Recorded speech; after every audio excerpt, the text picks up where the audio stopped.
जो सिद्धि ऋषि मुनि साधु संत सन्यासियों के पास होती है ना, वो शक्ति आपको इस साधना से मिलेगी गारंटी से। जय श्री राम, जय माता दी, बालाजी महाराज की जय। जो आज मैं एक विषय लेकर आया हूँ, काफ़ी जानकारी का महत्वपूर्ण विषय है। और शक्ति आपको साक्षात मिलेगी, सिद्धि आपको साक्षात मिलेगी। जो सिद्धि ऋषि मुनि साधु संत सन्यासियों के पास होती है ना, वो शक्ति आपको इस साधना से मिलेगी गारंटी से। इस साधना से, जो इस साधना के बारे में मैं जानकारी देने जा रहा हूँ, और ये साधना जानकारी किसकी है? महाकाली, माँ काली की। सिद्धि प्राप्त करने चाहते जो बच्चे, महाकाली की साधना बता रहा हूँ, क्योंकि इन साधनाओं की जो जानकारी दे रहा हूँ मैं, ये खुद मैंने प्रयोग में की हुई हैं सारी साधनाएं। इससे आपकी शक्ति मजबूत होगी, साक्षात शक्ति का आगमन होगा आपके शरीर के ऊपर। शक्ति पाना चाहती है, विशेष मनोकामना को लेकर आपकी हर मनोकामना पूरी करेगा।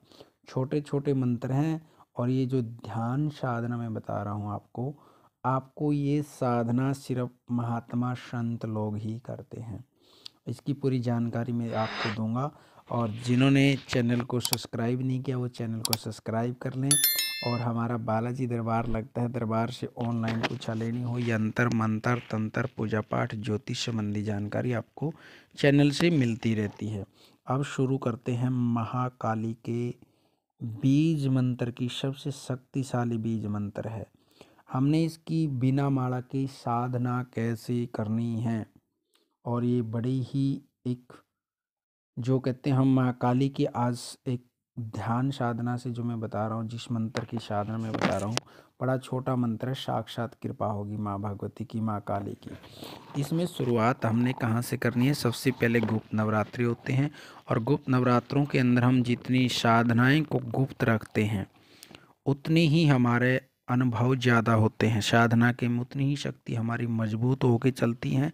और साधना के समय में हमने, और जब हम साधना करते हैं तो बहुत सारे अनुभव होंगे हमारे को, वो अनुभव भी हमने गुप्त ही रखने चाहिए, सभी को नहीं बताने चाहिए। गुप्त नवरात्रों के अंदर हम साधना करते हैं, सिर्फ घर वालों के, या फिर जिससे जानकारी ले रहे हो, या फिर आप गुरु के सानिध्य में हो, तो गुरु को ही ये चीज़ें बता के आगे चलनी चाहिए, अन्यथा किसी को नहीं बतानी चाहिए। क्योंकि अनुभव आप लोगों को शौपन के माध्यम से, प्रत्यक्ष अप्रत्यक्ष रूप के माध्यम से हर तरीके से अनुभव होते हैं। और दूसरा, जब हम कोई साधना करते हैं, साधना के समय में किसी दूसरे का अपमान नहीं करना चाहिए, कोई भी हो। और साधना के समय में कई बार परीक्षा लेती हैं शक्तियाँ, कोई बाहर से कंजक आ सकती हैं, कोई बुजुर्ग आदमी आ सकता है, कोई लेडीज आ सकती है, जैसे भी कोई भी हो, कोई रिश्तेदार परिवार के माध्यम से हमने किसी का अपमान नहीं करना चाहिए साधना के समय में। दूसरा, साधना के समय में हमारे को मन को स्थिर रख के चलना चाहिए, कभी भी मन के अंदर क्रोध नहीं आना चाहिए, क्योंकि जिस भाव से हम साधना करते हैं तो शक्तियाँ हमारे शरीर पर उसी भाव से आती हैं। जिस भाव से साधना शांत स्वभाव से करोगे तो शक्ति शांत रूप में चलेंगी, क्रोध में करोगे तो क्रोध रूप में आएगी। यदि किसी से द्वेष भावना में साधना करोगे आप, तो द्वेष भावना में ही शक्ति आपके पास आएगी। और आगे बढ़ते हैं। यदि हमारे पास गुरु सानिध्य में है, तो गुरु जी के सानिध्य में ही हमने सभी गुरु मंत्र के अधीन ही सभी शक्तियों की साधना करनी चाहिए। क्योंकि यदि हम गुरु मंत्र के अधीन शक्तियों की साधना नहीं करते, फिर हमारे को उन चीज़ों का फल नहीं मिलता। सब गुरु बनाने के बाद हम फिर गुरु मंत्र के अधीन में ही हम चीज़ों का आगे बढ़ सकते हैं, बिना गुरु के आगे नहीं बढ़ सकते। और आगे फिर यदि आपके पास गुरु नहीं है, तो भी आप इन मंत्रों की, इस मंत्र की साधना कर सकती है, बिना किसी डर के, बिना किसी भय के आगे बढ़ते जाए, और माँ भगवती की, माँ काली की शक्ति आपको साक्षात मिलेगी। शुरुआत कहाँ से करनी है? गुरु नहीं है तो भगवान शंकर को गुरु मान करके आप साधना कर सकते हैं, या फिर बाबा गोरखनाथ जी को गुरु बना करके साधना कर सकते हैं, बालाजी महाराज को गुरु बना करके साधना कर सकते हैं। ये जो माँ काली का छोटा सा मैं मंत्र बता रहा हूँ आपको, उससे पहले आपने माँ काली की पूजा करनी है। गुप्त नवरात्रों के अंदर में माँ काली को, माँ जगदम्बा को, दोनों को भोग अवश्य लगाना है। और साथ में या हनुमान जी को या फिर भैरवनाथ जी को भी आपने लेके चलना है भोग दे करके। और उसके बाद आपने पूजा कर ली। पूजा के बाद आपने संकल्प करना है। संकल्प करने के बाद फिर आपने ध्यान साधना लगानी है, भोग देना है। संकल्प में करना है कि मैं भगवती मेरा नाम ये है, आपका जो नाम है, आपका जो गोत्र है, उस दिन कौन सा नवरात्र है, कौन सी तिथि है वो बोलना है, और उस दिन वार कौन सा है, और आप कौन सी साधना कर रहे हो वो साधना भी बोलनी है। क्योंकि हम कई बार क्या करते हैं, मंत्र सिद्धि करते हैं, तंत्र सिद्धि करते हैं, यंत्र सिद्धि करते हैं, ध्यान साधना करते हैं, योग साधना। तो आप योग साधना कर रहे हैं, तो योग साधना के माध्यम से मैं आपकी शक्ति पाना चाहता हूँ, आपकी शरणागत हूँ भगवती। मुझे इस योग की साधना के माध्यम से आप मेरे को अपनी शक्ति प्रदान करें, कृपा करें। मैं यथासंख्या नाम, यथासंख्या बोलना आपने, क्योंकि योग साधना में गिनती नहीं कर सकते, हम गिनती नहीं कर सकते हैं।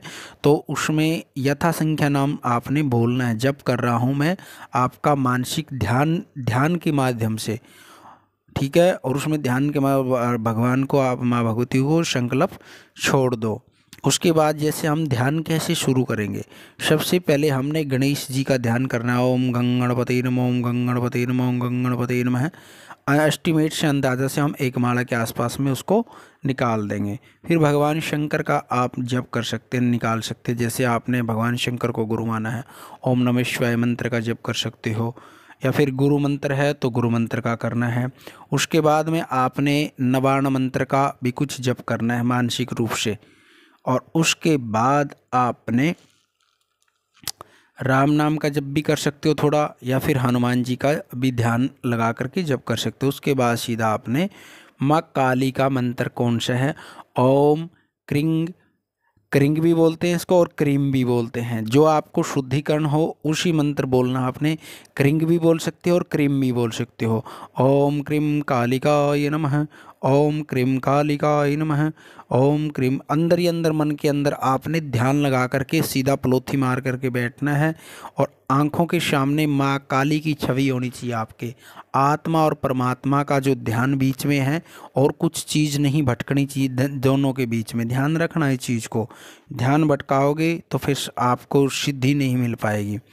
उसके बाद में आपने ओम क्रिंकालिकाय नमः, ओम क्रिंकालिकाय नमः, तो आप अपने साथ में कोई माइक वगैरह जैसे डेक वगैरह चला करके हल्की आवाज़ में मंत्र से उसके साथ भी आप ध्यान साधना कर सकते हैं।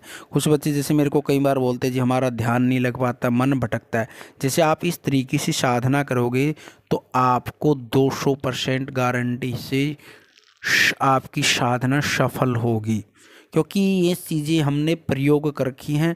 और जो चीज़ हम प्रयोग करते हैं, और इन साधनाओं को संत लोग, महात्मा लोग जो समाधि में बैठ जाते हैं, वो ध्यान साधना ही करते हैं समाधि में बैठ करके। वो इन चीज़ों की सिद्धियाँ जल्दी प्राप्त करते हैं। स्थिर मन को करनी है, और उसमें मन को भटके नहीं गा, क्योंकि ध्यान के अंदर हमारा कभी भी मन नहीं भटक सकता। आत्मा और परमात्मा का जो हमारा मेल रहता है माँ काली की साथ में, वही चीज़ हमने रखनी है कि माँ भगवती और मैं दोनों ही हैं यहाँ, और कोई भी नहीं है। बस आँख को बंद करके छवि को, और वो ध्यान साधना आपने करनी है। उसके बाद में आपने लास्ट में हवन अवश्य करें, पूर्णाहुति करें। पूर्णाहुति करने के बाद महाकाली को और माँ जगदम्बा को, माँ काली को, और एक एक नारियल, एक एक चुनरी श्रृंगार माता का, और माता को भोग अवश्य चढ़ा करके आए मंदिर के अंदर जा करके, ठीक है। और बाबा को, बालाजी महाराज हनुमान जी को आपने गुरु बनाया है, या हनुमान जी की शक्ति साथ लेना चाह रहे हैं, तो हनुमान जी को भी लंगोट चढ़ा के आए और भोग लगा के आए बाबा को। और उसके बाद आपने कंजकों को भोग देना है। कंजकों को भोग अवश्य दें। बिना कंजकों के भोग दिए आपकी साधना पूर्ण नहीं होगी। और फिर हर रोज़ आप लोगों ने उसका ध्यान साधना का जो मंत्र किया है, तो हर रोज़ आपने 5 मिनट ध्यान करा, 10 मिनट ध्यान करा, तो ध्यान के माध्यम से ही उसको, फिर आपको वो शक्ति अट्रैक्शन कर जाएगी। माँ भगवती की साक्षात कृपा होगी। क्योंकि साधना के भी बहुत सारे नियम हैं, साधना किस तरीके से करनी चाहिए हमने, तो इसलिए आप ध्यान साधना के माध्यम से ये चीज़ें कर सकते हैं। और माँ भगवती की साक्षात कृपा होती है ध्यान साधना के, क्योंकि ये चीज़ें हमने प्रयोग में पहले की हुई हैं, और वही जानकारी आप लोगों को दे रहा हूँ मैं, जो हम प्रयोग करते हैं। क्योंकि हमारा दूसरा मैं बता देता हूँ, हमारा बालाजी दरबार लगता है, दरबार से आप ऑनलाइन पुच्छा भी ले सकते हैं।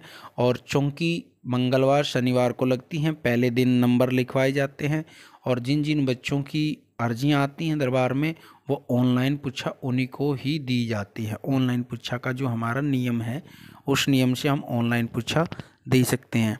और यदि वीडियो आपको अच्छी लगी, जानकारी अच्छी लगी, तो वीडियो में जय माता दी जरूर लिखें। माँ भगवती, माँ काली आपके परिवार पर कृपा बनाए रखेगी, आप सदा खुश रहे। जय माता दी, जय श्री राम, बालाजी महाराज की जय, नमो आदेश।